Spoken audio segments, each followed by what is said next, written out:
Hello children, welcome back. अपने previous video में हमने चैप्टर 3 स्टार्ट किया था, जिसका क्वेश्चन 10 तक हम कंप्लीट कर चुके हैं। आज कंटिन्यू करेंगे हम क्वेश्चन नंबर 11 से। So let's start. What fraction of the given figure is shaded. यहाँ जो फिगर दी हुई है उसका कौन सा फ्रैक्शनल शेडेड है ये हमें बताना है। ठीक, तो यहाँ अगर आप ध्यान से देखोगे तो जो ये वाले पोर्शन है उनमें से 1 2 3 4 पार्ट शेडेड है, और जो ये अंदर सर्किल के अंदर पार्ट है उसमें से भी 1 2 3 4 पार्ट्स शेडेड है। ठीक है, अगर हम इस फिगर को थोड़ा सा अरेंज कर देते हैं, रीअरेंज करते हैं, तो हमें ये फिगर जो है वो कुछ ऐसे मिलेगी।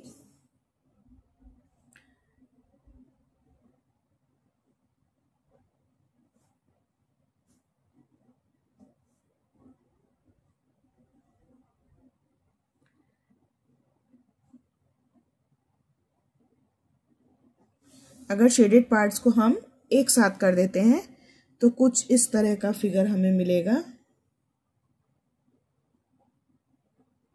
This one, this one, this one and this one, है ना। तो इसको अगर हम शेड कर चुके हैं, अब हम देखें 1 2 3 4 5 6 7 8, टोटल 8 पार्ट्स हैं, जिनमें से 1 2 3 4 शेडेड है। तो उसका फ्रैक्शन क्या हुआ? 1/2। सो the answer is option A, 1/2। Question number 12, which of the following shows the equivalent fraction of 4/7।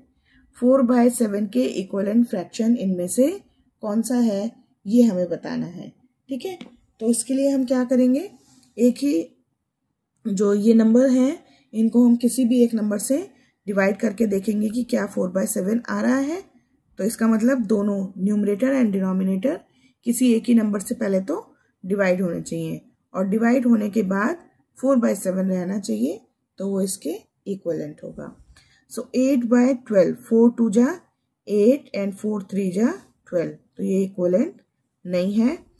4 no, 3 no 7, 3 4 जा 12 एंड 3 7 जा 21, 3 4 जा 12, 3 8 जा 24, 3 8 जा 9, 4 6 जा 24, 4 10 जा 40। तो ये और ये भी नहीं है, केवल यही फ्रैक्शन ऐसा है जिसको हम रिड्यूस कर रहे हैं, तो 4/7 आ रहा है। इसका मतलब 12/24 जो 21 जो है वो 4/7 के इक्विवेलेंट है। ठीक है, now question number 13, how many of the shapes of the given figure must be shaded so that 2/5 of the figure is unshielded.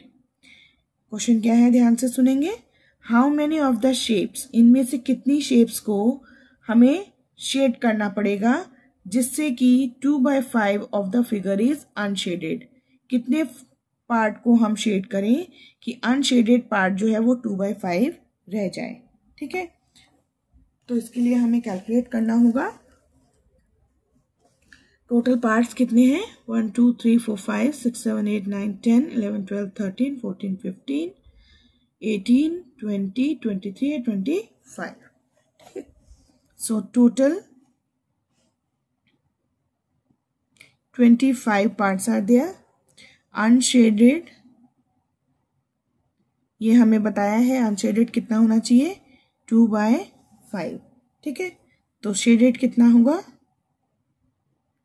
1 minus 2/5। ठीक, अब इसको माइनस कर लेंगे, 3/5। इसका मतलब 3/5 शेडेड होना चाहिए, पर ये 3/5 तो फ्रैक्शन है, हमें पार्ट्स बताने हैं कितने पार्ट शेडेड होने चाहिए। तो हम 25 का 3/5 फाइंड आउट करेंगे। So 3/5 of 25 is equal to 3/5 into 25, 5 से इसको डिवाइड करेंगे 5, 3 into 5 is equal to 15 parts हम इसके शेड करेंगे, तो 2/5 जो है अनशेडेड रह जाएगा. So the answer is option C. Question number 14. I think a decimal number after I have subtracted 2.9 from it, multiplied the result by 3 and then added 0.15. I got 10.5. What decimal number am I thinking of? यहाँ पर भी एक question है जिसमें हमें assume करना है, number को फाइंड करना है. I think of a decimal number, कि मैं एक नंबर सोचती हूँ after I have subtracted 2.9 from it, और फिर उसमें से 2.9 माइनस कर देती हूँ. देन जो रिजल्ट आता है उसको मल्टीप्लाई करती हूँ 3 से और फिर उसमें 0.15 ऐड कर देती हूँ. देन आई गॉट 10.5 और मुझे मिलता है 10.5. तो what decimal number am I thinking of? तो मैं जो डेसिमल नंबर सोच रही थी वो क्या था. ठीक है, तो इसमें हम क्या करेंगे, जो जो इसमें ऑपरेशंस करने के लिए बोले हैं उसको हम करेंगे और जो डेसिमल नंबर है उसको एज्यूम करेंगे x.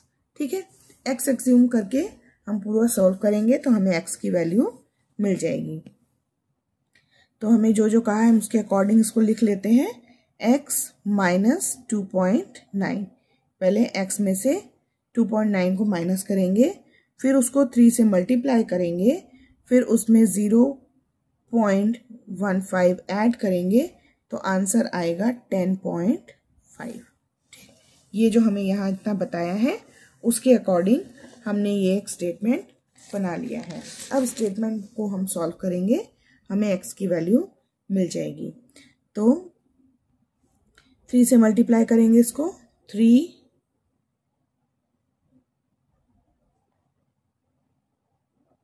Into x minus 2.9 is equal to 10.5 plus इसको इज इक्वल टू के इधर ले आएंगे 0.15. Now 3 into x minus 2.9 is equal to, इन दोनों को प्लस करें, 10.35. ठीक है,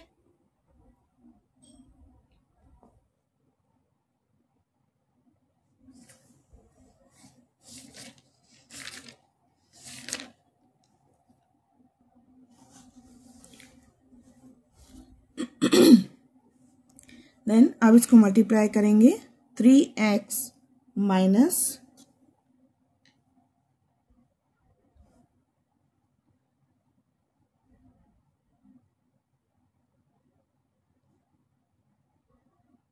x minus 2.9 is equal to 10.35. यहाँ ये मल्टीप्लाई हो रहा है, इसको इक्वल टू के इधर लाएंगे, 10.35 divided by 3. Okay, now x minus 2.9 is equal to, इससे इसको डिवाइड करेंगे तो आएगा 3.45. Then x is equal to 3.45 plus इसको इधर ले आएंगे 2.9, x की वैल्यू आएगी 6.35. ठीक, सो आंसर इसमें से कोई भी नहीं है, सो हमारा आंसर होगा none of these. Question number 15. What must be added to 2 2/5 to give 3 3/10? 2 2/5 में हम क्या ऐड करें कि हमें 3 3/10 मिले. इसमें भी हम x को ऐड करके देखेंगे और x की वैल्यू फाइंड करेंगे क्वेश्चन के according. 2 2/5 plus x is equal to 3 3/10. Question पूछा है, इसमें हम क्या ऐड करें कि हमें ये मिले, तो उसकी जगह हम x को एज्यूम कर लेंगे. नाउ 5 2 जा 10 plus 12/5 plus x is equal to 10 3 जा 30 plus 3 33/10. So x is equal to 33/10 minus 12/5. Now 30 LCM निकालेंगे, इसका एलसीएम आएगा 10 डिवाइडेड बाय 10 1 से मल्टीप्लाई करेंगे, इसको आएगा 33 माइनस 5 से डिवाइड करेंगे 10 को, आएगा 2, 12 से मल्टीप्लाई करेंगे 2 को तो आएगा 24. Now 33 minus 24 is equal to 9/10. So the answer is 9/10, option A. Now question number 16. Which of the following fractions are in order from the least to the greatest? यहाँ जो भी fractions दिए हुए हैं वो कौन से ऑप्शन में लीस्ट से greatest, it means ascending order में लिखे हुए हैं. तो सबसे पहले हमें इन सभी फ्रैक्शंस को लाइक फ्रैक्शंस में चेंज करना होगा. ठीक, तो हमारे पास जो फ्रैक्शंस हैं वो हैं 1/2, 2/3 एंड 2/6. इनका एलसीएम निकालेंगे तो एलसीएम होगा 6. अब इसको हम लाइक फ्रैक्शंस में चेंज करेंगे. सो 1/2, 2 से डिवाइड करेंगे 6 को, 3, इसको मल्टीप्लाई करेंगे 3 से, आंसर आएगा 3/6. ना 2/3, 3 से डिवाइड करेंगे 6 को, आएगा 2, इसलिए 2/3 को मल्टीप्लाई करेंगे 2 से, आंसर आएगा 4/6. एंड 6 से डिवाइड करेंगे इसको तो ये ऐसे ही सेम रहेगा. तो थर्ड फ्रैक्शन हमें मिलेगा 6. अब इन तीन फ्रैक्शंस को हम ऑर्डर में रख के देखते हैं. सो 2/6, 3/6 एंड 4/6. अब इनकी जो एक्चुअल वैल्यू थी उसको रखेंगे. सो 2/6 एंड 3/6 थी 1/2 एंड 4/6 थी 2/3. ठीक, अब ये देखेंगे हम ये वाला कौन से ऑर्डर में है, कौन सा ऑप्शन इस ऑर्डर में है. So option D is the answer. Now question number 17. What is the missing value in the given mathematical statement? ये जो पूरा स्टेटमेंट दिया हुआ है इसमें यहाँ कौन सी वैल्यू आएगी? So 0.25 into 12 is equal to 0.25 into 3 plus 0.25 into 3 plus 0.25 into dash. अब डैश में क्या आएगा ये हमें बताना है. तो अगर हम इनको अकॉर्डिंग टू डिस्ट्रीब्यूटिव प्रॉपर्टी, जो मल्टीप्लिकेशन की डिस्ट्रीब्यूटिव प्रॉपर्टी है उसके अकॉर्डिंग अगर देखें तो 12 is equal to 3 plus 3 plus 6 है ना. तो 6 यहाँ आएगा. It means option C is the answer. Question number 18. Find the missing value. 2.25 divided by 9 plus 1/8 minus 6.5 into 0.2 is equal to dash multiplied by 1/4. तो यहाँ पर हम वैल्यू रखेंगे x की और उस तरह से फिर हम x की वैल्यू फाइंड करेंगे. ठीक है, x की यहाँ पर हम x रख के इस स्टेटमेंट को सॉल्व करेंगे. So the statement is 2.25 divided by 9 plus 1/8 minus 6.5 into 0.2 is equal to x plus 1/4. ठीक है, इसको हमें सॉल्व करना है. ये पूरे स्टेटमेंट को हम सॉल्व करेंगे. सबसे पहले इतने पोर्शन को हम सॉल्व करेंगे. स्टेप बाय स्टेप करना है. तो इसको सॉल्व करके आएगा 0.25 प्लस इसकी वैल्यू हम डेसिमल में निकाल लेंगे. ओके, पहले इस स्टेप को कर लिया. ये है 8 1 8 एंड 1 9/8 माइनस, इनको सॉल्व कर लेंगे. यहाँ आएगा 1.3 ब्रैकेट सॉल्व करने के बाद is equal to x plus 1/4. Now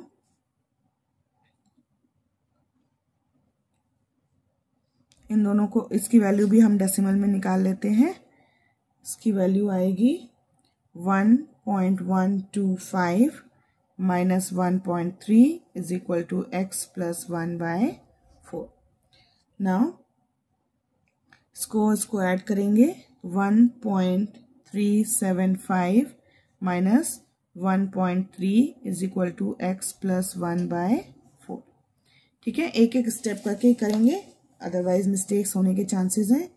इसमें से इसको माइनस करेंगे तो आएगा 0.075 is equal to x plus 1/4. Now x is equal to 0.075 into 4। 4 को इधर ले आए तो मल्टीप्लाई करेंगे। Now x is equal to 0.3 से इसको मल्टीप्लाई करेंगे तो आएगा 0.3। तो x की वैल्यू हमें क्या मिलेगी? 0.3। So the option B is the answer. Now question number 19, divide 31.64 by the difference of 98 tenth and 580 100। Divide करना है हमें 31.64 को किससे? डिफरेंस के। किससे डिफरेंस से? 98 tenth एंड 580 100 के डिफरेंस से डिवाइड करना है हमें 31.64 को। ठीक है, सो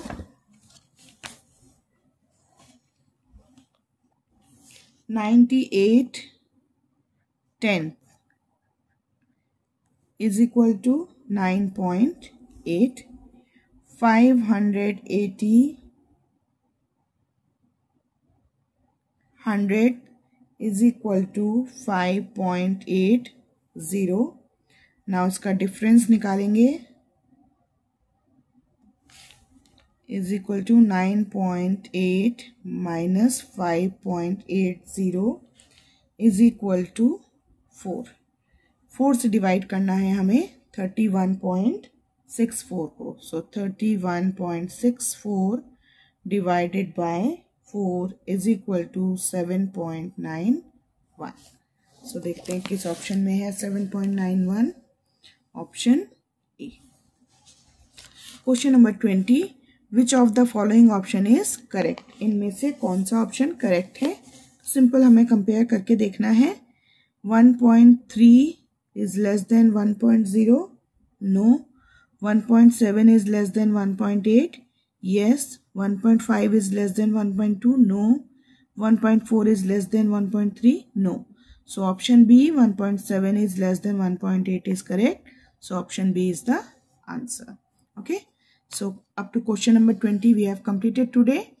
From question number 21 we will continue in our next video. Till then, bye bye.